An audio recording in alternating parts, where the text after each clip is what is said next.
Ya Tuhan. Tidak mungkin. Anakku Budi, dia seharusnya sudah meninggal. Siti Aminah, 46 tahun, seorang perawat pribadi. Saat ini, ia sedang menyaksikan pemandangan yang tak bisa dipercaya. Tangan Siti gemetar hebat. Beberapa saat yang lalu, ia hanya melakukan tugas perawatannya seperti biasa. Ia hanya hendak menurunkan celana pasien pria berusia 25 tahun itu untuk mengganti popoknya. Namun, pada saat itu, ia menemukan sesuatu di bokong kanan pasien tersebut. Sebuah tanda lahir kecil berwarna merah berbentuk bulan sabit terlihat dengan jelas. Bagaimana ini bisa terjadi? Air mata panas mengalir deras dari mata Siti. Tanda lahir ini, mungkinkah ada kebetulan seperti ini di dunia? 20 tahun yang lalu, di bokong putranya yang terakhir kali ia lihat, juga ada tanda lahir yang sama persis. Di lokasi yang sama persis, dengan bentuk yang sama persis. Budi, apakah kamu Budiku? Pikiran Siti menjadi kosong seketika. Jantungnya berdebar kencang seolah akan meledak. Tapi tunggu dulu, bagaimana semua ini bisa terjadi? Mengapa Siti baru mengenali putranya setelah 20 tahun? Dan mengapa pemuda ini terbaring tak sadarkan diri di ranjang rumah sakit? Mari kita telusuri dari awal bagaimana momen mengejutkan ini dimulai. Kita kembali ke 20 tahun yang lalu. Pada musim hujan tahun 2004, Siti Aminah yang saat itu berusia 26 tahun harus membuat pilihan terberat dalam hidupnya. Budi, ibu pasti akan menjemputmu. Tunggu sebentar saja, ya. Itulah saat di mana ia harus meninggalkan putranya yang berusia 5 tahun, Budi, di depan sebuah panti asuhan. Setahun sebelumnya, suaminya meninggal dunia dalam sebuah kecelakaan lalu lintas, membuat hidup Siti terasa begitu berat. Sebagai seorang yatim piatu, Siti tidak punya keluarga untuk dimintai tolong. Uang santunan asuransi hanya beberapa juta rupiah, dan mencari pekerjaan sambil merawat anak berusia 5 tahun rasanya seperti mencari jarum dalam jerami. Ibu. Budi lapar, kata Budi kecil dengan suara lirih. Anak itu tidak mengerti mengapa ibunya menangis, mengapa mereka berada di tempat asing ini. Budi, ibu janji akan bekerja keras mencari banyak uang dan segera menjemputmu. Ibu janji, Siti berjanji pada putranya. Paling lama 1 atau 2 tahun, ia akan mendapatkan pekerjaan yang stabil dan pasti akan kembali menjemputnya. Namun, dunia tidak berjalan semudah itu. Siti pergi ke Bandung dan bekerja serabutan, mulai dari menjadi asisten rumah tangga hingga buruh pabrik. Ia bekerja 15 jam sehari untuk mengumpulkan sedikit demi sedikit uang. Setahun pun berlalu. Akhirnya, saat Siti kembali ke panti asuhan untuk menjemput putranya. Apa? Kebakaran? Mendengar perkataan kepala panti asuhan, Siti hampir pingsan di tempat. 6 bulan yang lalu, terjadi kebakaran besar di panti asuhan itu. Beberapa anak, dengan sangat menyesal, kami. Sebelum kepala panti selesai berbicara, Siti menjerit. Budi? Bagaimana dengan Budi saya? Anak bernama Budi, kami sangat menyesal. Saat mendengar kata-kata itu, dunia Siti seakan runtuh. Putranya telah meninggal, namun, apa yang sebenarnya terjadi? Saat kebakaran, Budi bersama anak-anak lain segera dilarikan ke rumah sakit terdekat. Untungnya, nyawanya tidak terancam, tetapi ia dalam keadaan tidak sadarkan diri karena terlalu banyak menghirup asap. Tepat pada saat itulah, sepasang suami istri kaya yang sudah lama mendambakan anak muncul. Pasangan Hartono itu, begitu melihat Budi di rumah sakit, langsung memutuskan untuk mengadopsinya. Proses hukum pun berjalan cepat. Pihak panti asuhan menyatakan bahwa ibu kandung Budi tidak dapat dihubungi, sehingga pasangan Hartono dapat secara resmi mengadopsi Budi. Namun, karena sebuah kesalahan fatal, pihak panti asuhan mencatat Budi sebagai salah satu korban jiwa dalam kebakaran tersebut. Itulah sebabnya mereka memberikan kabar tragis itu saat Siti datang. Alhasil, selama 20 tahun, Siti hidup dalam keyakinan bahwa putranya telah meninggal. Setiap malam, ia tersiksa oleh rasa bersalah dan penyesalan. Aku yang membunuh anakku. Siti tidak bisa memaafkan dirinya sendiri. Hanya karena kesulitan hidup, karena tidak punya uang, ia meninggalkan putranya di panti asuhan dan akhirnya kehilangan dia untuk selamanya. Sejak saat itu, hidup Siti berubah total. Ia tidak pernah membangun keluarga lagi. Ia hanya fokus pada pekerjaan. Ia memilih profesi sebagai perawat pribadi juga karena alasan itu. Dengan merawat orang lain, ia berharap bisa sedikit mengurangi rasa bersalahnya. 20 tahun berlalu. Kini Siti berusia 46 tahun dan telah menjadi seorang perawat pribadi yang sangat berpengalaman dan dihormati. Berkat kinerjanya yang rajin dan teliti, ia dipercaya oleh banyak keluarga. Suatu hari, Siti mendapatkan tawaran khusus. "Ibu Siti, kasus kali ini sedikit berbeda," kata Pak Surya, kepala agen penyalur perawat. Pasiennya seorang pria berusia 25 tahun, dalam kondisi koma akibat kecelakaan lalu lintas. Keluarganya menginginkan perawatan di rumah, dan bayarannya akan sedikit lebih tinggi dari biasanya. Mendengar kata lebih tinggi, mata Siti berbinar. Dengan uang itu, ia mungkin bisa sedikit mempersiapkan masa tuanya. "Boleh saya tahu keluarga seperti apa?" Keluarga Hartono, tinggal di Jakarta. Mereka pengusaha properti, jadi kondisi ekonominya sangat baik. Siti memutuskan untuk menerima pekerjaan itu, tanpa sedikit pun menyadari bahwa sebuah takdir luar biasa sedang menuntun langkahnya. Pada pagi hari tanggal 15 Oktober 2024, Siti tiba di sebuah kawasan perumahan mewah di Jakarta. "Wah, rumah yang luar biasa," gumam Siti dengan takjub. Taman yang terawat rapi, eksterior yang mewah. Selama 20 tahun bekerja sebagai perawat, ia sudah pernah mendatangi berbagai rumah orang kaya, tetapi skala sebesar ini baru pertama kali ia lihat. "Selamat pagi, Ibu Siti, kan? Saya Rina Hartono, nyonya rumah ini." "Iya, selamat pagi, Bu." Saat Siti membungkuk hormat, Rina tersenyum ramah. "Silakan masuk, suami saya akan segera datang.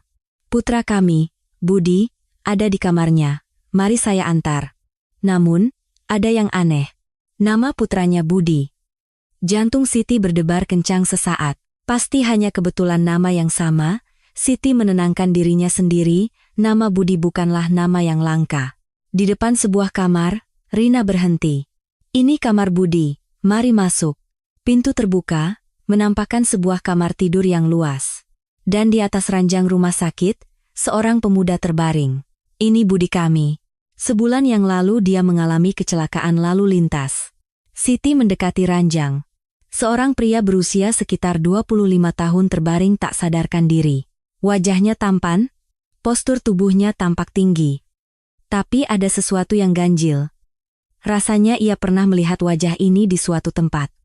Awalnya dia sadar, tapi beberapa hari yang lalu dia jatuh koma.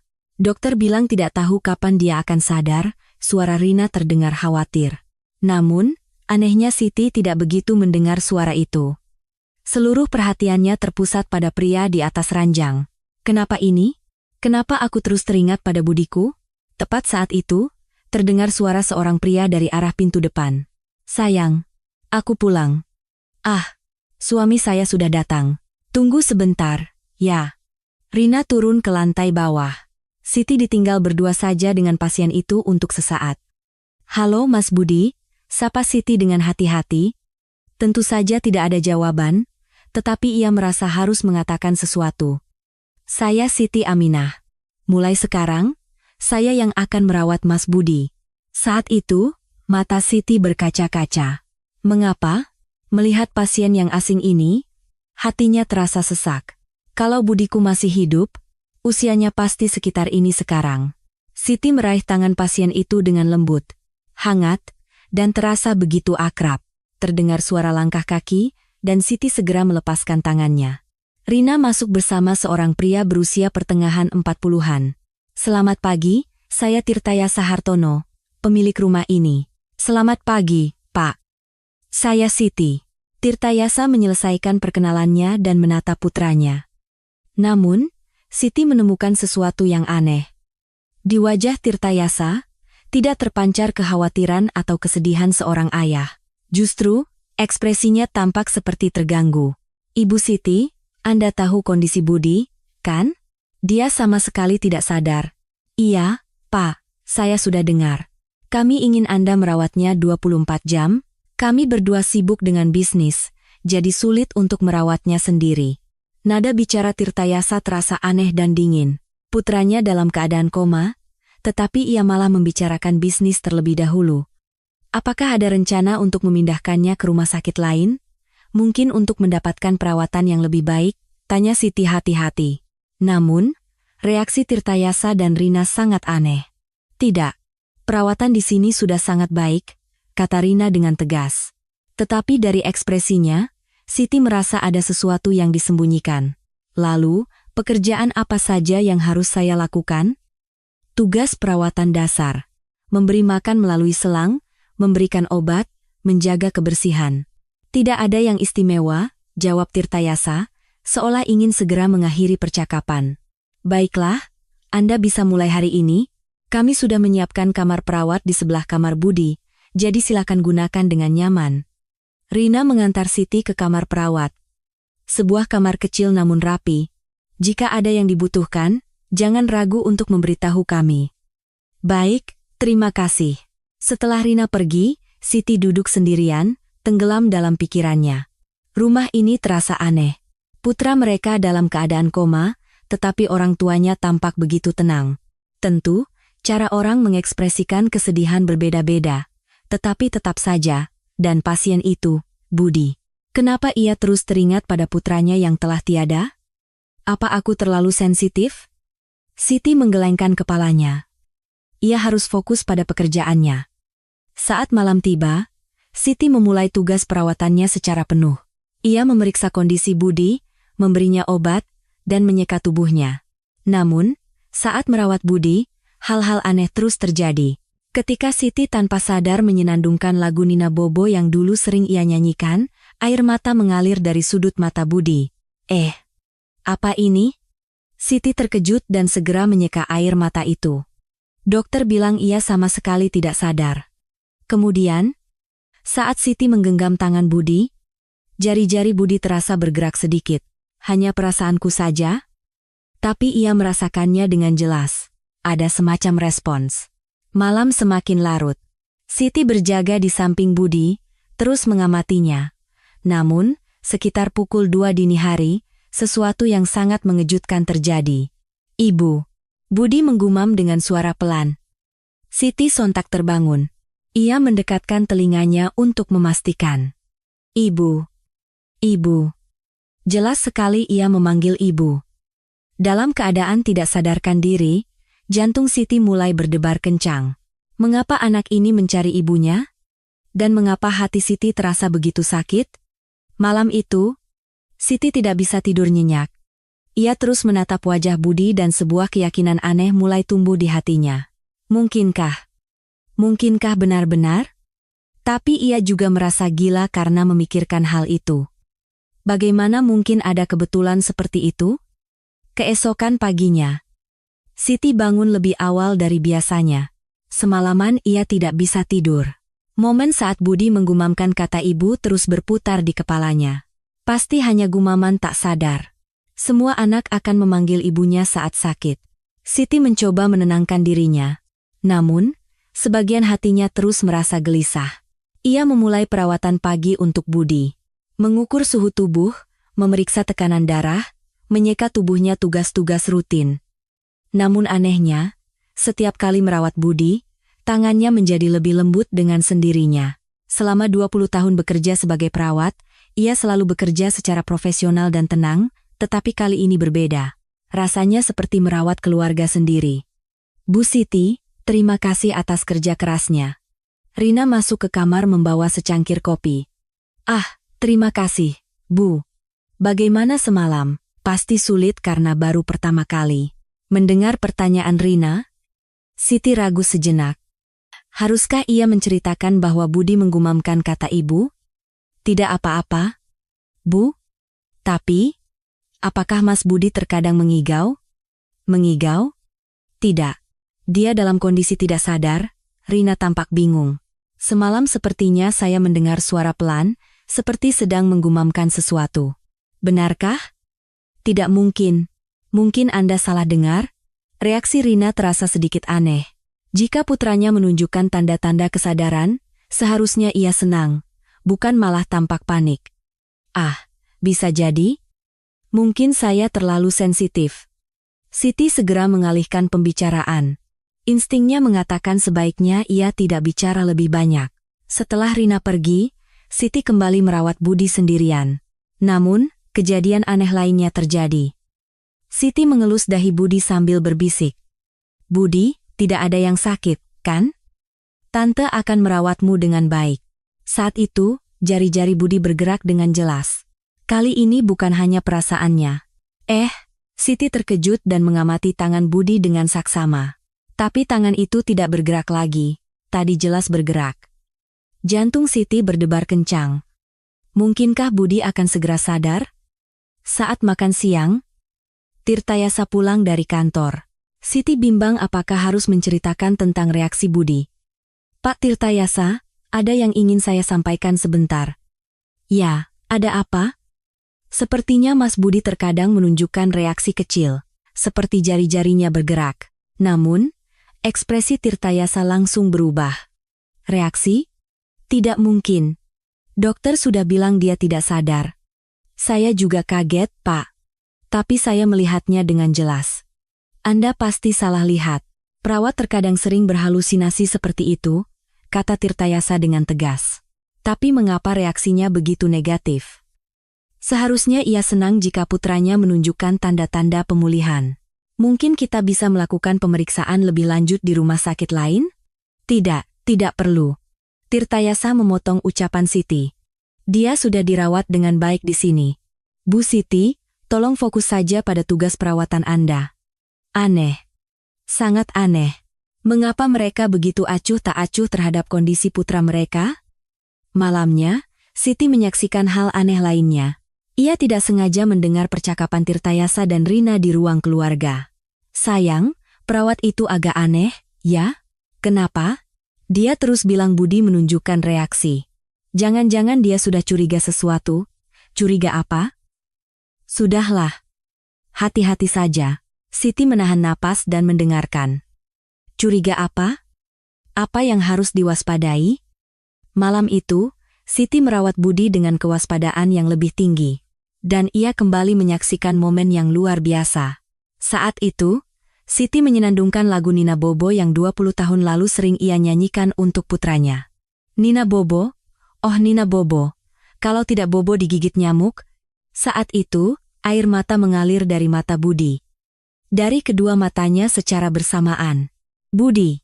Siti terkejut dan menyeka air matanya. Ini jelas bukan kebetulan. Kenapa dia bereaksi terhadap lagu ini? Pikiran Siti melayang pada kenangan 20 tahun lalu. Lagu Nina Bobo yang selalu diminta oleh Budi yang berusia 5 tahun sebelum tidur. "Ibu, nyanyikan lagu itu." "Nina Bobo? Oh Nina Bobo, iya, yang itu." Seluruh tubuh Siti gemetar. Jangan-jangan, benarkah? Jangan-jangan. Keesokan paginya, Siti memutuskan untuk melakukan sebuah eksperimen. Ia akan menyanyikan lagu anak-anak yang disukai Budi 20 tahun yang lalu, "Pelangi-pelangi, alangkah indahmu. Merah, kuning, hijau, di langit yang biru." Saat itu, sudut bibir Budi sedikit terangkat. Ia sedang tersenyum. Siti hampir terduduk lemas di tempat. Ini bukan kebetulan, sama sekali bukan kebetulan. Mungkinkah ini benar-benar Budiku? Tapi bagaimana mungkin? Pihak panti asuhan jelas-jelas mengatakan bahwa ia telah meninggal. Siti segera mengeluarkan ponselnya dan mencari berita tentang kebakaran panti asuhan 20 tahun yang lalu. Kebakaran panti asuhan, korban jiwa dan luka-luka, beberapa anak hilang. Hilang? Ia dengar meninggal, tapi di berita tertulis hilang. Tangan Siti gemetar hebat. Hilang berarti jenazahnya tidak ditemukan, kan? Kalau begitu, mungkinkah? Tidak. Ini imajinasi yang terlalu liar. Namun, di satu sisi hatinya, keyakinan itu semakin kuat. Reaksi anak ini, ingatannya pada lagu Nina Bobo, reaksinya pada lagu anak-anak, dan yang terpenting, perasaan aneh setiap kali melihat anak ini, seperti melihat putra kandungnya sendiri.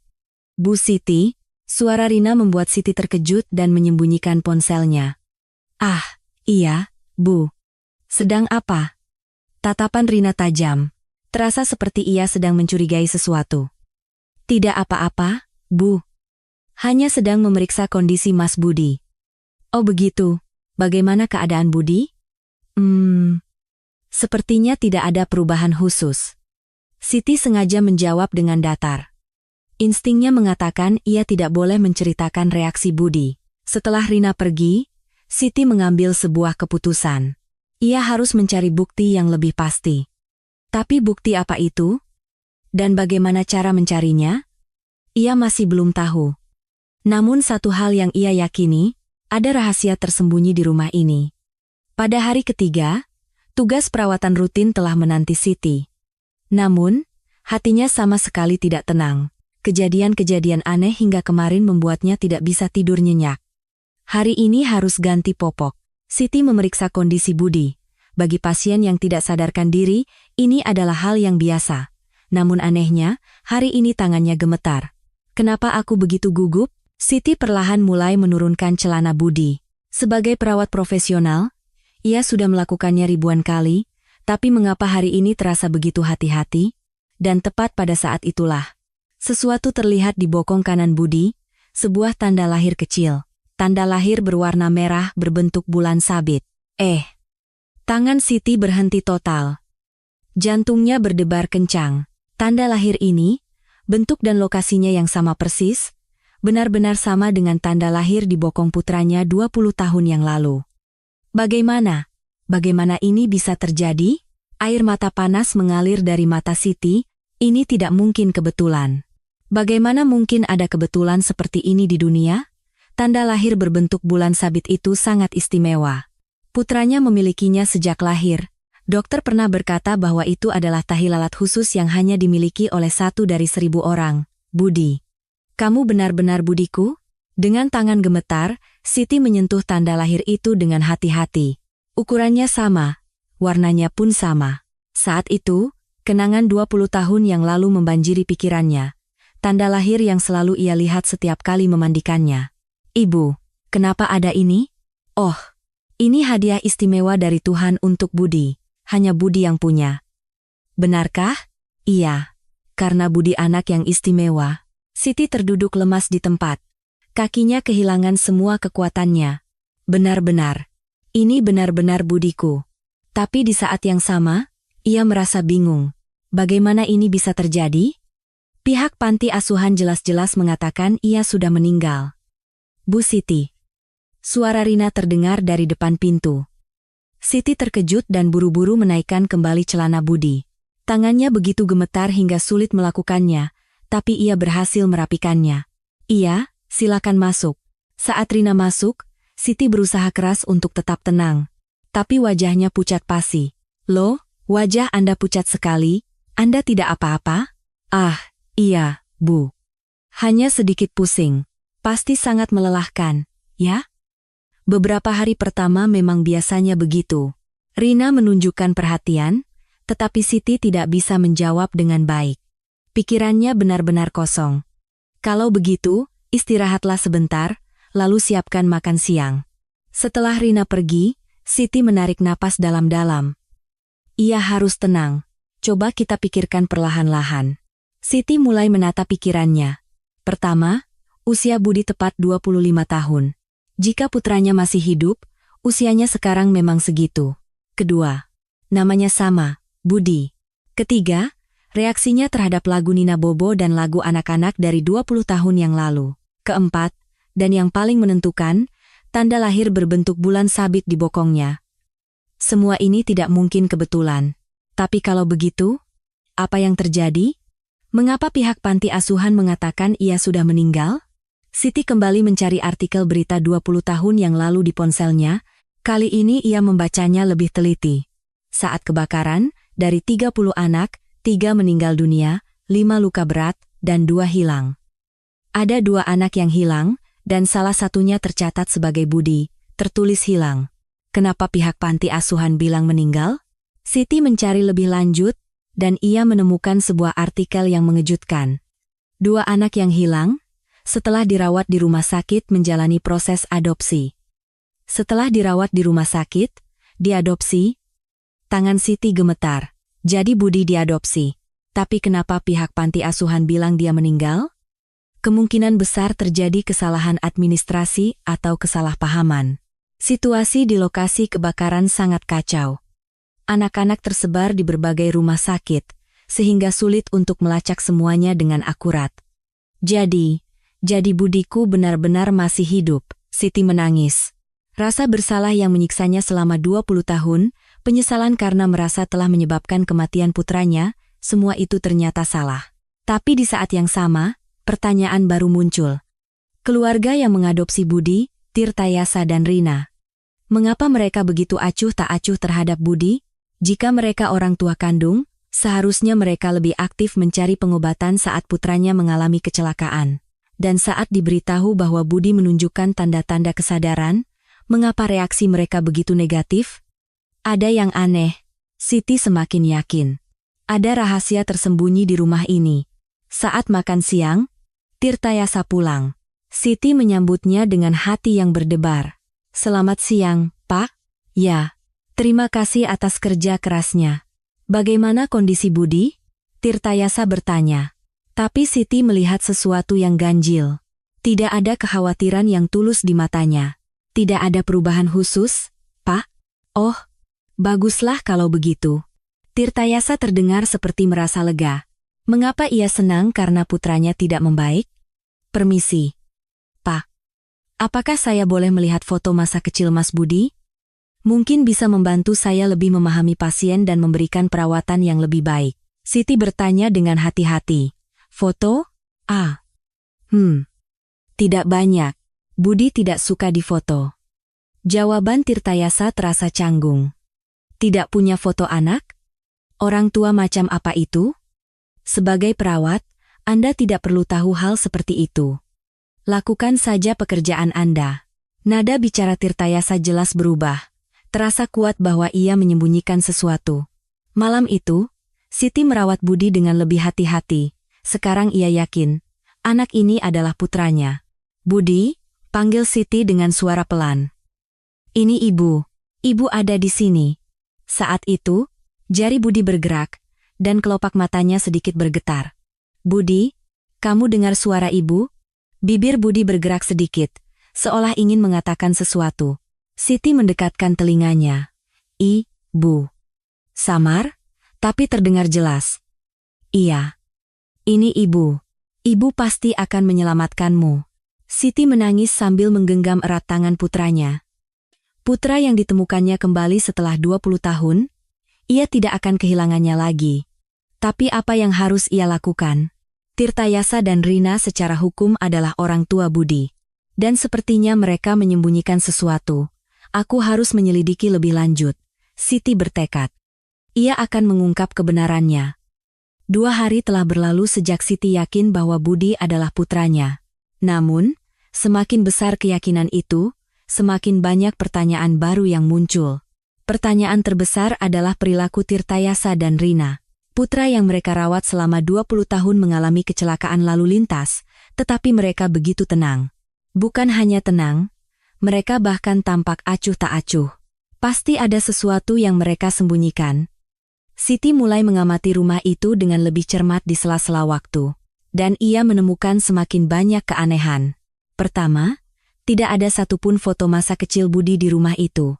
Anak yang dibesarkan selama 20 tahun, tapi tidak ada selembar foto pun? Apakah itu masuk akal? Kedua, di kamar Budi hampir tidak ada barang-barang pribadi. Kamarnya bersih dan dingin seperti kamar hotel. Ketiga, Tirtayasa dan Rina seringkali canggung saat membicarakan Budi. Mereka sering tidak tahu hal-hal yang seharusnya diketahui oleh orang tua kandung. "Apakah Anda tahu makanan apa yang disukai Budi?" tanya Siti pada Rina suatu kali. "Makanan? Entahlah. Dia makan apa saja. Tidak ada yang disukainya secara khusus. Anak-anak biasanya punya menu favorit. Saya tidak begitu ingat."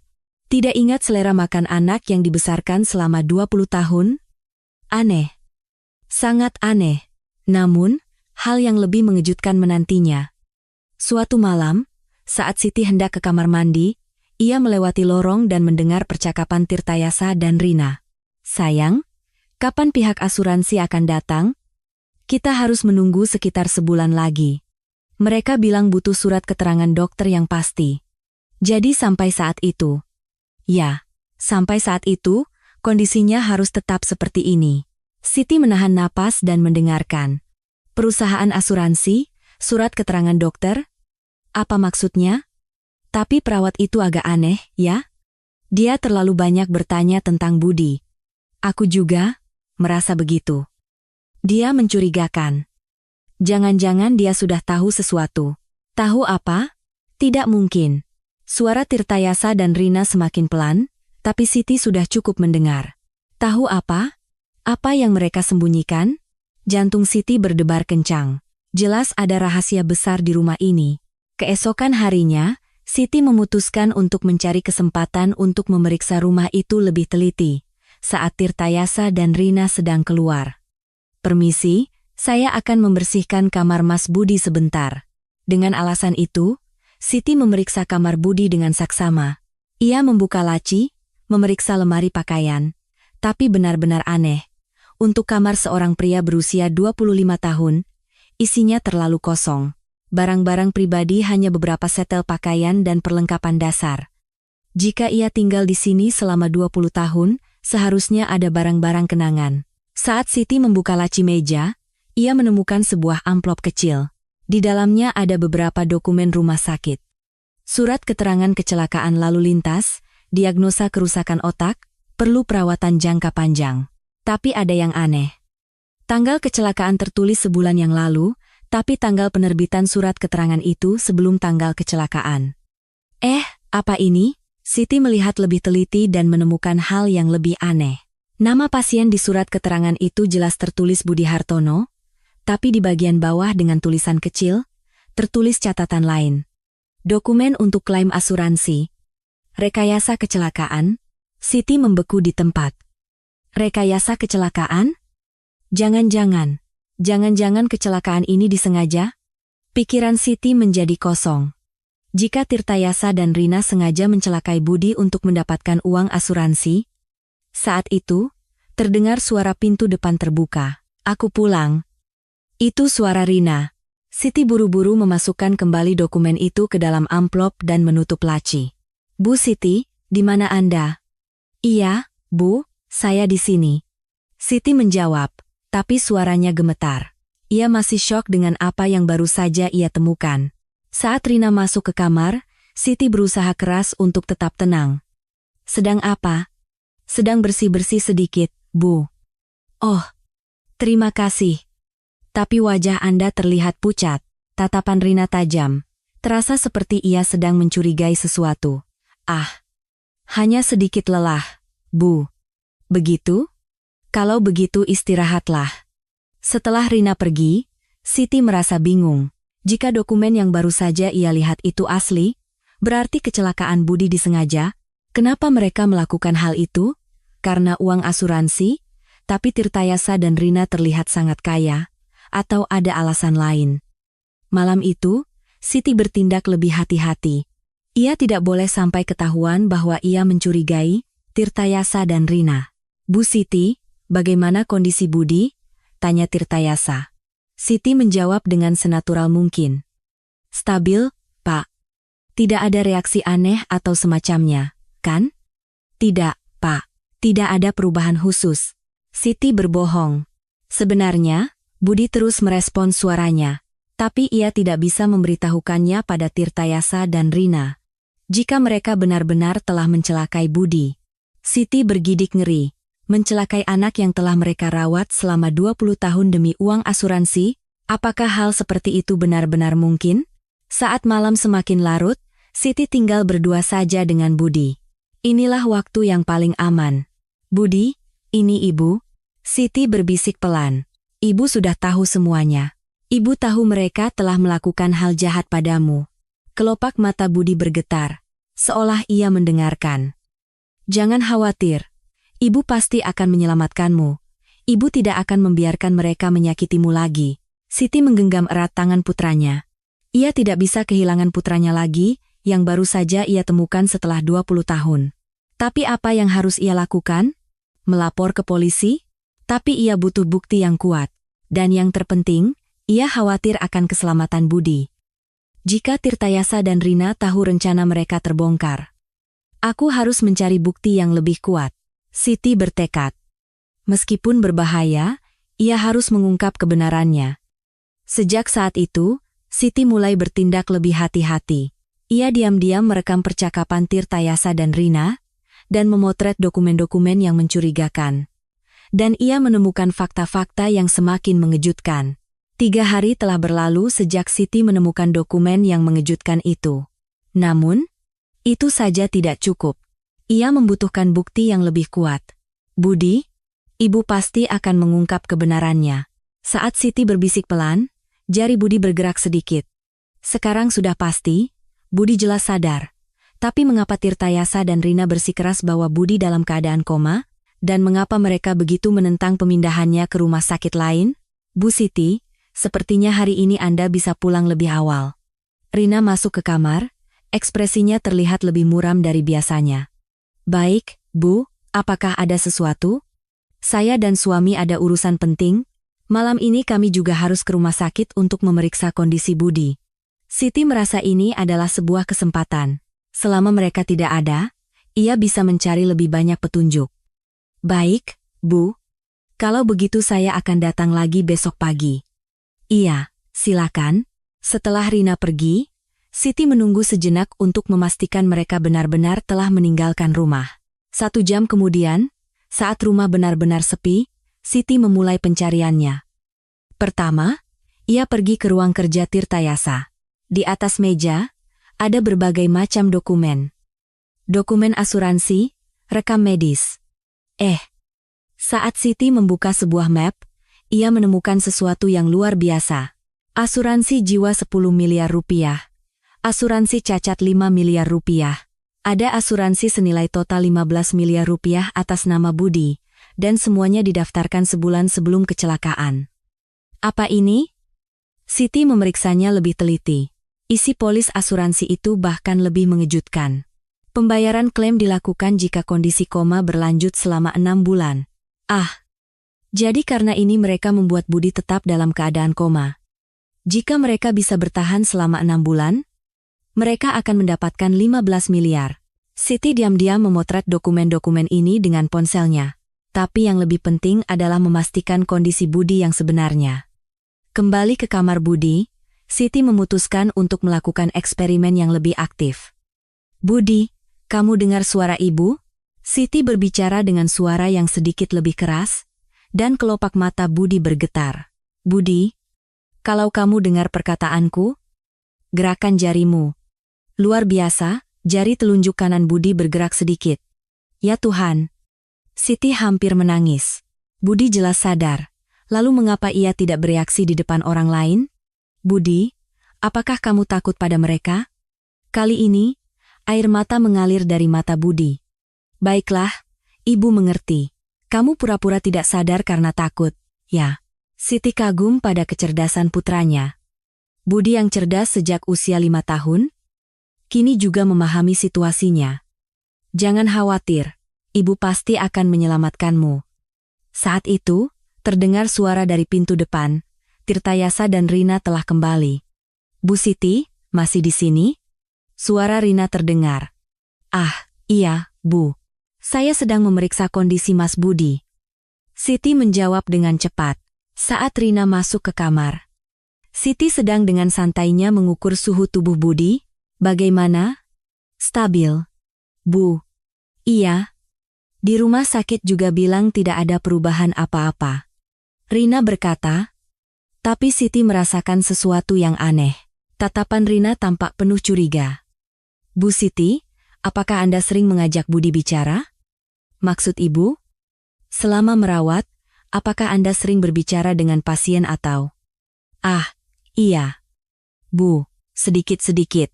Katanya meskipun pasien tidak sadar, mendengar suara bisa membantu. Siti menjawab senatural mungkin. Iya? Apa saja yang Anda bicarakan? Pertanyaan Rina menjadi semakin spesifik. Hanya obrolan biasa. Cuaca hari ini, tentang makanan, tidak ada yang lain? Misalnya, cerita-cerita lama, jantung Siti berdebar kencang. Jangan-jangan ia ketahuan. Cerita lama? Tidak, Bu. Tidak ada yang khusus. Oh, baiklah kalau begitu. Rina pergi, Tetapi Siti merasa cemas. Ia merasa sedang dicurigai. Malam itu, saat Siti hendak tidur di kamar perawat, ia mendengar suara aneh. Percakapan Tirtayasa dan Rina di ruang keluarga. "Sayang, perawat itu aneh. Kenapa? Sepertinya dia melakukan sesuatu saat kita pergi tadi. Suasananya berbeda saat kita pulang." Siti menahan napas dan mendengarkan. Jangan-jangan dia sudah curiga? Belum pasti, tapi kita harus lebih mengawasinya. Kita harus hati-hati. Kalau rencana kita terbongkar, itu tidak akan terjadi, tapi untuk berjaga-jaga, pasang CCTV tambahan. CCTV? Iya. Pasang satu lagi di kamar Budi. Siti bergidik ngeri. Memasang CCTV tambahan? Kalau begitu, percakapannya dengan Budi juga bisa ketahuan. Keesokan paginya, Siti bertindak lebih hati-hati. Tapi di saat yang sama, ia berpikir harus lebih aktif mengumpulkan bukti. Saat makan siang, ketika Tirtayasa sedang keluar, Siti bertanya pada Rina dengan santai. "Bu Rina, waktu kecil Mas Budi anak yang seperti apa?" "Waktu kecil?" Rina tampak sedikit bingung. "Maksud saya, sifatnya, apa yang disukainya?" Dia anak yang pendiam. Tidak banyak bicara." "Makanan kesukaannya apa, Bu?" "Makanan? Entahlah. Saya tidak begitu ingat." "Aneh. Tidak ingat selera makan anak yang dibesarkan selama 20 tahun? Apakah teman-temannya banyak?" "Teman? Tidak. Dia tidak begitu suka bergaul." "Nilai sekolahnya bagaimana?" "Biasa saja." Jawaban-jawaban Rina terlalu kabur. Seolah-olah ia tidak begitu mengenal Budi. Saat itulah Siti yakin, mereka menyembunyikan sesuatu. "Permisi, Bu, apakah saya boleh melihat foto masa kecil Mas Budi?" "Foto? Kenapa?" Reaksi Rina sangat sensitif. Hanya ingin tahu dia anak seperti apa. Fotonya tidak banyak. Budi tidak suka difoto. Lagi-lagi kebohongan, anak mana yang selama 20 tahun tidak pernah difoto sekalipun. Malam itu, Siti menemukan satu bukti lagi yang menentukan. Di ruang kerja Tirtayasa, ia menemukan riwayat panggilan. "Pak Direktur Rumah Sakit, bagaimana dengan pemalsuan surat keterangan itu?" "Ya. Tolong pertahankan statusnya sebagai koma. 6 bulan lagi. Bagaimana kalau pihak asuransi curiga?" "Tenang saja, kami yang akan urus." Siti juga merekam isi panggilan ini. Sekarang ia punya bukti yang kuat. Tapi masalahnya adalah keselamatan Budi. Jika mereka tahu rencana mereka terbongkar, entah apa yang akan mereka lakukan pada Budi. "Aku harus bertindak lebih hati-hati." Siti berjanji pada dirinya sendiri. Momen menentukan belum tiba. 2 hari telah berlalu sejak Siti mengumpulkan bukti-bukti penting. Namun, situasi semakin berbahaya. Kecurigaan Tirtayasa dan Rina semakin menjadi-jadi. Pagi itu, saat Siti sedang memeriksa kondisi Budi, Rina masuk, ada sesuatu yang berbeda dari biasanya. Di tangannya, ia memegang sebuah kamera kecil. "Bu Siti, kalau tidak keberatan, mulai hari ini kami akan memasang ini." Rina menunjukkan kamera itu. Jantung Siti serasa berhenti berdetak, hanya untuk meningkatkan keamanan. Zaman sekarang kan serba tidak aman. Alasan Rina terdengar masuk akal, tapi Siti tahu alasan sebenarnya, untuk mengawasinya. Siti menjawab senatural mungkin, tapi di dalam hati, ia merasa terdesak. Sekarang ia tidak bisa lagi berbicara bebas dengan Budi. Setelah kamera dipasang, Siti harus bertindak lebih hati-hati, tapi ia tidak bisa menyerah. Ia harus mencari cara lain. Saat makan siang, ketika Tirtayasa pulang, Siti menyaksikan pemandangan aneh. Tirtayasa masuk ke kamar Budi dan membisikkan sesuatu. "Budi, kamu tahu kan situasinya bagaimana? Kamu harus tetap diam, mengerti?" Siti diam-diam mendengarkan dari lorong. Suara Tirtayasa penuh ancaman. "Kalau kamu bertingkah aneh, kamu tahu sendiri kami ini orang seperti apa." Setelah Tirtayasa keluar dari kamar, Siti gemetar ketakutan, ia sedang mengancam Budi. Jadi karena ini Budi tidak bereaksi di depan orang lain. Sore harinya, Rina memanggil Siti untuk minum teh bersama di ruang keluarga. "Bu Siti, pekerjaan merawat pasti sangat berat, ya?" Rina menuangkan teh, tapi tatapan matanya tidak biasa. Siti menerima teh itu sambil menjawab dengan hati-hati. Ia ingin tahu apa niat Rina sebenarnya. Sebenarnya ada yang ingin saya minta tolong pada Bu Siti. Rina mulai ke inti pembicaraan. Melihat kondisi Budi yang cukup parah, bagaimana kalau kita ganti dengan perawat lain? Jantung Siti berdebar kencang. Ia akan dipecat.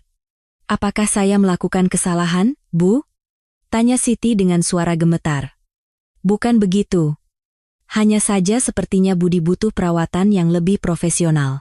Alasan Rina terdengar masuk akal. Tapi Siti tahu alasan sebenarnya.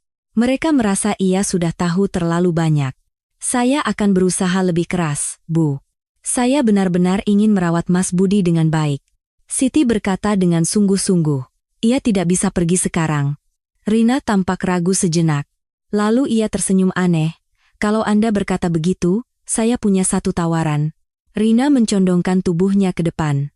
Mulai besok, datanglah hanya pada siang hari. Malam hari biar kami yang merawatnya. Siti terkejut. Jika ia tidak bisa datang malam hari, ia tidak akan bisa berkomunikasi dengan baik dengan Budi. Kenapa tiba-tiba, Bu? Sepertinya kondisi Budi lebih tidak stabil di malam hari. Kami rasa lebih baik kami yang mengawasinya langsung. Penjelasan Rina tidak masuk akal. Pasien koma menjadi tidak stabil hanya di malam hari, tapi Siti tidak bisa menolak. Daripada dipecat sama sekali, lebih baik masih bisa datang di siang hari. Malam itu, Siti memanfaatkan waktu terakhirnya berdua dengan Budi. Mulai besok, kesempatan seperti ini tidak akan ada lagi. Budi, Ibu pasti akan mencari cara. Siti menggenggam erat tangan putranya sambil berbisik. Air mata mengalir dari mata Budi, seolah ia tidak mau berpisah dengan ibunya. Jangan menangis. Ibu tidak akan menyerah. Ibu tidak akan kehilanganmu lagi. Siti juga menangis. Ia tidak bisa kehilangan putranya lagi, yang baru saja ia temukan setelah 20 tahun. Saat itu, terdengar suara langkah kaki dari lorong. Seseorang datang. Siti buru-buru menyeka air matanya dan berpura-pura santai. Tirtayasa mengintip ke dalam kamar. Bu Siti, malam ini malam terakhir, ya? Nada bicara Tirtayasa terdengar lega. Siti hanya mengangguk. Jika ia bicara, suaranya pasti akan gemetar. Mulai besok, datang jam 9 pagi dan pulang jam 6 sore. Tirtayasa bahkan menentukan jamnya dengan tepat. Malam itu, Siti tidak bisa tidur. Ia terus memikirkan rencana selanjutnya. Bagaimana cara menyelamatkan Budi? Ia sudah mempertimbangkan untuk melapor ke polisi, tapi ia butuh bukti yang lebih kuat. Dan yang terpenting, ia khawatir akan keselamatan Budi. Keesokan paginya, Siti tiba di rumah tepat jam 9. Rina membukakan pintu dengan wajah muram. Semalam kondisi Budi kurang baik. Rina menghela napas. Siti terkejut dan berlari ke kamar Budi. Budi terlihat lebih pucat dari biasanya. Apa yang mereka lakukan? Kemarahan Siti memuncak, tapi ia tidak bisa menunjukkannya. Ia meraih tangan Budi dengan lembut. Untungnya masih hangat, dan denyut nadinya normal. Tapi sepertinya ada obat yang diberikan. Obat apa yang diberikan? Bu? Siti bertanya hati-hati. Obat penenang dari dokter. Semalam dia terlihat sangat gelisah.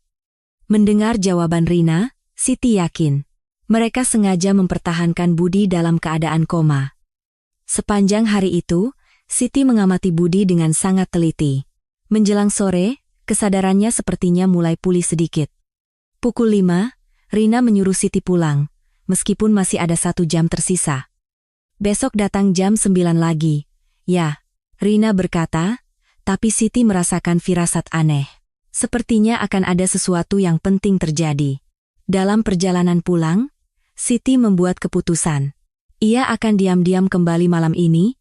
Pukul 10 malam, Siti dengan tenang mengamati sekitar rumah untuk melihat apa yang sedang dilakukan Tirtayasa dan Rina. Dan ia menyaksikan pemandangan yang sangat mengejutkan.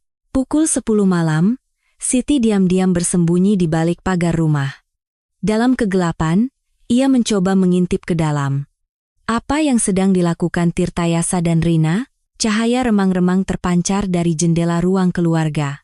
Siti mendekat dengan hati-hati dan mengintip melalui celah. Pemandangan yang luar biasa terbentang di hadapannya. Tirtayasa dan Rina sedang duduk di meja, menghitung uang. Uang tunai dalam jumlah yang sangat besar. Di atas meja, tumpukan uang yang diperkirakan mencapai miliaran rupiah menumpuk. Kita hanya perlu bertahan sampai akhir bulan ini, kata Tirtayasa sambil menghitung uang. Apa pihak asuransi tidak akan curiga? Tanya Rina dengan cemas. Tenang saja. Direktur rumah sakit sudah mengurus semuanya dengan sempurna. Surat keterangan dokter juga sudah dipalsukan.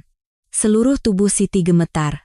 Mereka benar-benar bersekongkol dengan rumah sakit untuk menipu Budi. Tapi yang lebih mengejutkan baru akan dimulai. Tapi gara-gara perawat itu, jadi sedikit merepotkan? Kata Tirtayasa dengan kesal. Sepertinya dia sudah tahu terlalu banyak. Bagaimana ini? Rina juga tampak khawatir. Kita amati saja beberapa hari lagi. Kalau situasinya benar-benar berbahaya. Tirtayasa menghentikan ucapannya, tapi Siti bisa membayangkan kelanjutannya. Jantung Siti berdebar kencang, dirinya berada dalam bahaya. Saat itu, Rina tiba-tiba bangkit dan naik ke lantai 2. Sepertinya ia menuju kamar Budi. Siti buru-buru bergeser ke samping rumah, ke bawah jendela kamar Budi. Untungnya kamar itu di lantai 1, jadi jendelanya tidak terlalu tinggi. Terdengar suara dari celah jendela. Budi, bangun sebentar. Rina sedang membangunkan Budi. Berarti Budi benar-benar sadar. Waktunya minum obat. Rina mengeluarkan sesuatu dari botol kecil dan memasukkannya ke mulut Budi. Kamu harus minum ini supaya bisa terus tidur. Mengerti? Siti bergidik ngeri. Mereka sengaja membuat Budi tidak sadarkan diri. Terlihat Budi mengangguk pelan, betapa takutnya dia. Orang tua yang telah merawatnya selama 20 tahun memperlakukannya seperti ini. Setelah Rina keluar dari kamar, Siti tidak bisa menahan diri lagi. Ia harus menyelamatkan Budi sekarang juga. Tapi bagaimana? Sendirian ia tidak akan mampu. Ia harus memanggil polisi. Siti diam-diam menjauh dari rumah dan menelepon 110. Saya ingin melapor. Ada penipuan asuransi, penyekapan, dan pemberian obat terlarang. Siti melapor dengan suara gemetar. Tolong segera datang. Korban dalam bahaya. Ia memberikan alamat dan menjelaskan situasinya kepada polisi. Mereka bilang akan datang dalam 20 menit. Tapi 20 menit terasa sangat lama. Entah apa yang akan terjadi pada Budi dalam waktu itu. Siti kembali ke dekat rumah untuk mengawasi situasi. Tirtayasa dan Rina masih di ruang keluarga, merapikan uang. Seolah-olah mereka bersiap untuk pergi ke suatu tempat besok. Besok pagi kita transfer ke rekening, kata Tirtayasa. Dan untuk Budi, kita lakukan sesuai rencana. Kita tidak bisa mengambil risiko lagi. Mendengar itu, seluruh tubuh Siti membeku. Apa yang akan mereka lakukan pada Budi? Tepat saat itu, terdengar suara sirene dari kejauhan. Polisi datang. Tirtayasa dan Rina juga mendengarnya dan tampak terkejut. Apa itu? Suara mobil polisi? Rina berlari ke jendela dan melihat keluar. Benar, polisi. Bagaimana ini bisa terjadi? Tirtayasa juga panik dan mendekati Rina. Siapa yang melapor? Jangan-jangan perawat itu? Keduanya saling pandang dengan wajah pucat pasi. Bagaimana ini? Singkirkan semua buktinya. Rina buru-buru memasukkan uang di atas meja ke dalam tas. Tapi sudah terlambat.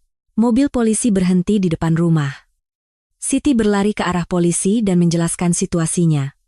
Di dalam sana putra saya disekap. Dan mereka juga melakukan penipuan asuransi. Polisi masuk ke dalam rumah, membuat Tirtayasa dan Rina benar-benar panik. Tunggu sebentar, ada apa ini? Tirtayasa berusaha keras untuk tetap tenang. Kami akan menyelidiki Anda atas tuduhan penipuan asuransi, penyekapan, dan pemberian obat terlarang. Polisi menunjukkan surat perintah. Siti ikut bersama polisi naik ke kamar Budi. Budi terbaring di tempat tidur. Tapi matanya terbuka. Budi. Siti berlari ke arah putranya. Budi melihat Siti, dan air mata mengalir dari matanya. Ia menggerakkan bibirnya, mencoba mengatakan sesuatu. Ibu. Suaranya pelan, tapi jelas. Semua polisi mendengarnya. Dia sadar. Dia tidak koma, kata seorang polisi dengan terkejut. Tepat saat itu, Tirtayasa dan Rina masuk ke kamar. Melihat Budi berbicara, Wajah mereka pucat pasi. Bagaimana ini bisa terjadi? Budi sadar? Rina berpura-pura terkejut. Tapi polisi sudah mengetahui semuanya. Buktinya sudah cukup. Anda kami tangkap. Saat polisi mengeluarkan borgol, Tirtayasa dan Rina tidak bisa lagi berkutik. Tidak, kami tidak. Cukup. Semua buktinya ada. Siti menggenggam erat tangan Budi dan berkata, sekarang sudah aman. Ibu sudah menyelamatkanmu. Budi mengangguk dan tersenyum. Senyum tulus pertamanya setelah 20 tahun. Melihat Tirtayasa dan Rina diborgol dan dibawa pergi, Siti merasa lega. Akhirnya mimpi buruk ini berakhir. Tapi ini baru permulaan. Ia harus memulai hidup baru bersama Budi. 4 hari setelah penangkapan Tirtayasa dan Rina, Budi segera dipindahkan ke rumah sakit yang layak untuk menjalani pemeriksaan menyeluruh. Para dokter sangat terkejut. Sungguh suatu keajaiban. Tidak ada kerusakan sama sekali pada otaknya, jelas dokter yang menanganinya kepada Siti. Kesadarannya kabur karena obat-obatan yang diberikan selama ini. Dalam beberapa hari, ia akan pulih sepenuhnya. Siti menangis. Ia sangat bersyukur. Jika saja ia terlambat sedikit, mungkin sesuatu yang tidak dapat diubah telah terjadi pada Budi. Budi menunjukkan pemulihan yang luar biasa dari hari ke hari. Awalnya, ia kesulitan untuk mengucapkan beberapa kata, tetapi secara bertahap ia bisa berbicara lebih banyak. Ibu, apa benar ini ibu? Tanya Budi sambil menggenggam tangan Siti. Suaranya masih lemah, tetapi tatapan matanya tajam. Iya, ini ibu. Akhirnya kita bertemu lagi setelah 20 tahun. Siti mengelus dahi putranya. Aku ingat ibu. Samar-samar, tapi aku ingat, Budi berbicara perlahan. Aku masih punya kenangan sampai usiaku 5 tahun. Aku juga ingat lagu Nina Bobo yang sering ibu nyanyikan. Hati Siti terasa hangat. Budi benar-benar masih mengingatnya, kenapa dulu ibu meninggalkanku? Pertanyaan Budi membuat Siti kehilangan kata-kata. Bagaimana ia harus menjelaskannya? Budi, saat itu ibu benar-benar tidak punya pilihan. Ayahmu meninggal, ibu tidak punya uang. Siti menangis sambil menceritakan kisah 20 tahun yang lalu. Betapa sulitnya hidupnya, betapa ia menyesal. Ibu juga mengira Budi sudah meninggal. Pihak panti asuhan bilang begitu. Selama 20 tahun, ibu tidak tahu betapa ibu menyalahkan diri sendiri. Budi menggenggam erat tangan ibunya. Sekarang tidak apa-apa, Bu. Kita sudah bertemu lagi. Kata-kata hangat Budi membuat Siti semakin banyak meneteskan air mata. Beberapa hari kemudian, datang kabar dari kantor polisi. Semua kejahatan Tirtayasa dan Rina telah terungkap. Penipuan asuransi 15 miliar rupiah. Penyekapan, pemberian obat terlarang, dan persekongkolan dengan pihak rumah sakit, jelas seorang detektif. Sepertinya mereka sudah merencanakan ini sejak mereka mengadopsi Budi. Selama 20 tahun merawatnya, ternyata yang mereka pikirkan hanyalah uang. Kemarahan Siti memuncak, bagaimana mereka bisa melakukan hal sekeji itu? Berapa hukuman yang akan mereka terima? Minimal 10 tahun penjara. Ada banyak pasal yang memberatkan mereka. Mendengar penjelasan detektif, Siti merasa sedikit lega. Setidaknya untuk sementara waktu, ia tidak perlu khawatir karena mereka. Seminggu kemudian, Budi diizinkan pulang dari rumah sakit. Tapi ada masalah. Mereka tidak punya tempat tinggal. Siti tinggal sendirian di sebuah kamar kos kecil, yang terlalu sempit untuk ditinggali bersama Budi, dan Budi juga membutuhkan terapi rehabilitasi. Untuk sementara, kita tinggal di tempat ibu. Ya, sempit. Tapi kita bisa tinggal bersama. Kata Siti pada Budi. Bu, apa aku tidak akan merepotkan? Tanya Budi dengan cemas. Apa maksudmu? Kita baru bertemu setelah 20 tahun, mana mungkin merepotkan? Siti sangat bahagia. Bisa tinggal bersama putranya saja sudah lebih dari cukup. Saat tiba di kos kecil Siti, Budi tampak sedikit kaget. Sangat berbeda dengan rumah mewah tempat ia tinggal selama 20 tahun. Tapi ia cepat beradaptasi. Bersama ibunya, dimanapun tidak menjadi masalah. Bu, biar aku yang memasak. Budi pergi ke dapur dan mulai membuat makanan sederhana. Wah, Budi ibu ternyata bisa memasak. Ya, tanya Siti dengan heran. Iya, Bu. Dulu di rumah Pak Tirtayasa, aku sering memasak sendiri kalau sendirian. Mendengar ucapan Budi, hati Siti terasa sakit. Betapa kesepiannya dia. Mulai sekarang, biar ibu yang memasak untukmu. Tidak apa-apa, Bu. Aku suka memasak. Budi tersenyum. Senyum cerah yang sudah lama tidak terlihat. Malam itu, ibu dan anak itu makan malam bersama dengan masakan buatan Budi. Rasanya sangat enak. Budi, kedepannya kamu mau melakukan apa? Tanya Siti. Aku belum tahu, Bu. Aku ingin pulih total dulu. Budi menjawab dengan bijak. Baiklah. Kita pikirkan pelan-pelan. Ibu akan membantumu. Siti ingin mendukung apapun pilihan putranya. Beberapa hari kemudian, Budi memulai terapi rehabilitasi. Tubuhnya menjadi sangat lemah karena terlalu lama berbaring. Semangat, Siti menyemangati Budi saat mengantarnya ke rumah sakit. Budi menjalani terapi rehabilitasi dengan sangat rajin. Ia merasakan harapan saat melihat dirinya membaik sedikit demi sedikit setiap hari. Sebulan kemudian, Budi sudah hampir bisa menjalani kehidupan normal. Berjalannya sudah alami, dan staminanya sudah banyak pulih. Bu, aku mau coba cari kerja, kata Budi suatu hari. Secepat itu? Istirahat saja dulu. Tidak, Bu. Sekarang aku ingin membantu ibu. Tatapan mata Budi penuh tekad. Siti tidak ingin mematahkan semangat putranya. Tapi ia juga khawatir. Baiklah, kita cari pelan-pelan. Tidak perlu terburu-buru. Iya, Bu. Malam itu, Budi bertanya pada Siti. Bu, selama 20 tahun ini, bagaimana kehidupan ibu? Siti menceritakan 20 tahun terakhirnya. Kisah hidupnya yang sulit sebagai perawat pribadi. Ibu benar-benar sudah banyak berjuang. Ya, Budi menggenggam tangan ibunya. Mulai sekarang, biar aku yang merawat ibu. Anakku sudah sebesar ini. Siti merasa sangat bangga. Putra yang ditemukannya kembali setelah 20 tahun telah tumbuh menjadi pemuda yang luar biasa. Malam itu, mereka berdua bercerita panjang lebar. Saling berbagi kisah yang terlewat selama 20 tahun, dan semakin mengenal satu sama lain lebih dalam. Siti bahagia. Meskipun terlambat, akhirnya ia bisa bersama putranya. Ini benar-benar sebuah awal yang baru. 2 bulan telah berlalu sejak Budi keluar dari rumah sakit. Tubuhnya sudah banyak pulih, dan secara mental ia juga sudah mulai stabil. Namun, ada satu urusan penting yang masih harus diselesaikan oleh Siti dan Budi, yaitu gugatan perdata terhadap Tirtayasa dan Rina. Pak pengacara, apakah kita punya peluang menang?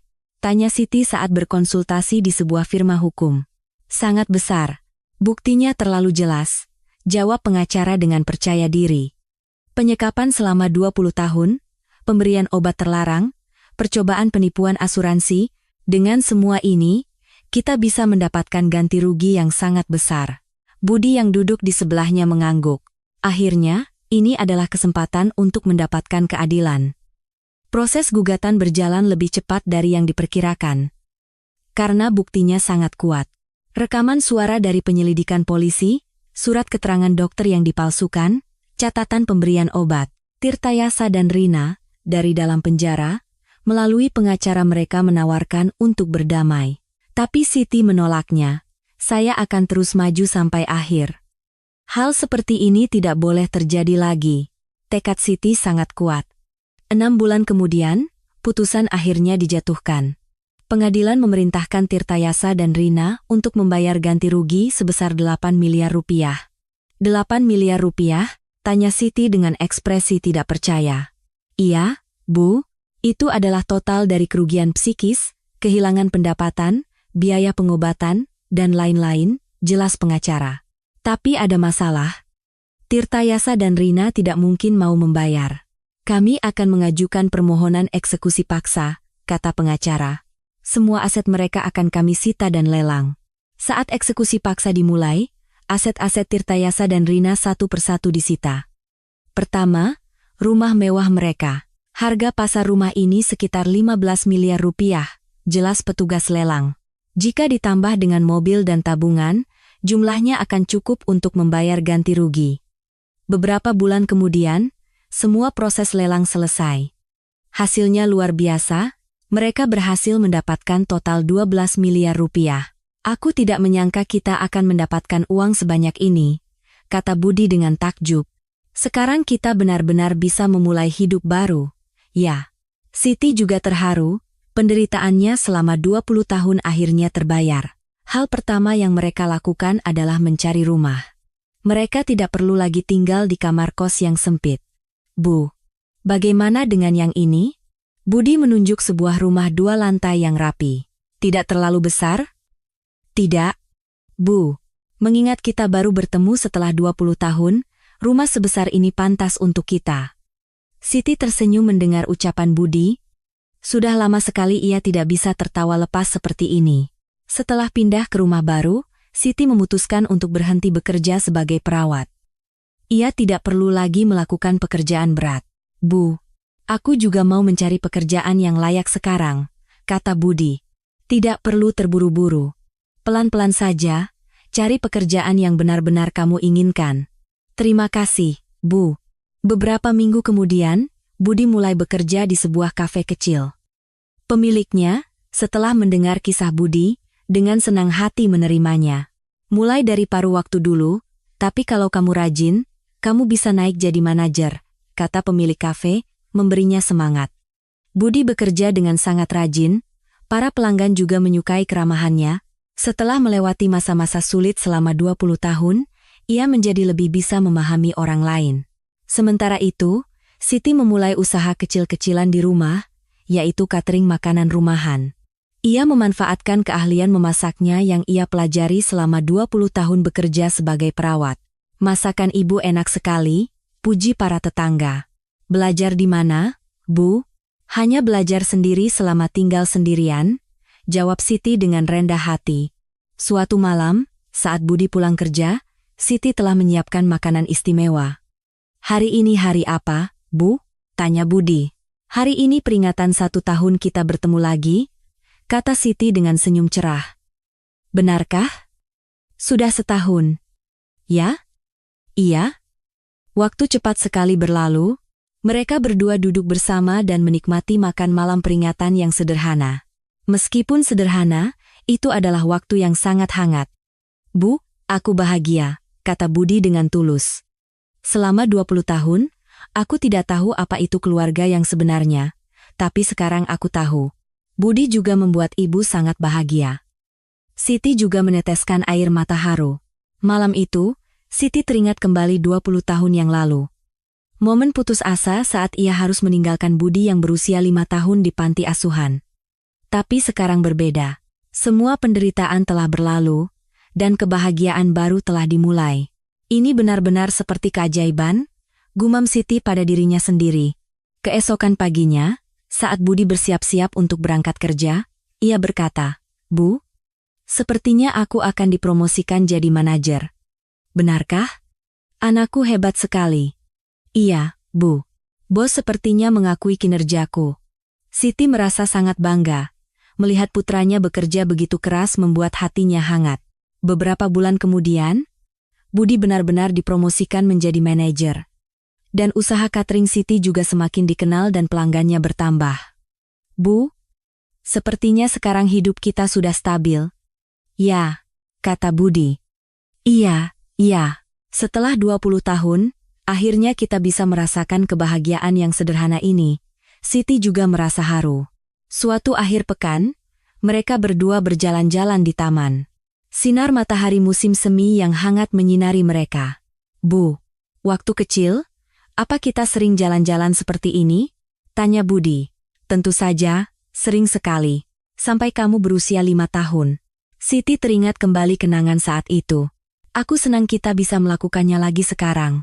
Budi menggandeng lengan ibunya. Duduk di bangku taman, mereka berdua berbicara tentang masa depan. Budi, apa kamu tidak berpikir untuk menikah? Tanya Siti dengan hati-hati. Belum, Bu. Aku masih ingin menghabiskan lebih banyak waktu dengan ibu, jawab Budi sambil tersenyum. Kita sudah kehilangan 20 tahun. Jadi kita harus menebusnya. Mata Siti berkaca-kaca. Hati putranya begitu mulia. Saat matahari mulai terbenam, mereka berdua pulang ke rumah, ke sarang mereka yang kecil namun hangat. Bu, makan malam biar aku yang siapkan. Terima kasih, anakku. Melihat Budi memasak di dapur, Siti merasa sangat bahagia. Baru sekarang ia menyadari betapa berharganya kehidupan sehari-hari yang biasa ini. Malam itu, sambil makan malam bersama, Siti berkata, "Budi, penyesalan seumur hidup. Ibu ternyata justru yang mempertemukan kita kembali. Mungkin ini takdir." "Bu," jawab Budi. "Mulai sekarang, hanya akan ada kebahagiaan." "Iya, Bu, kita akan membangunnya bersama." Di luar jendela, bintang-bintang berkelip. Kehidupan baru Siti dan Budi juga bersinar seperti bintang-bintang itu. Perpisahan panjang selama 20 tahun telah berakhir, dan hari-hari bahagia sebagai keluarga yang sesungguhnya telah dimulai. Bagaimana cerita hari ini? Saat ini, dimanapun Anda berada, apapun yang sedang Anda lakukan, jangan lupa untuk menuliskannya di kolom komentar. Saya juga ingin mendengar cerita Anda. Dan jika Anda menyukai cerita ini, jangan lupa untuk berlangganan dan menyukainya. Semoga keluarga Anda selalu dipenuhi kebahagiaan. Terima kasih telah menonton.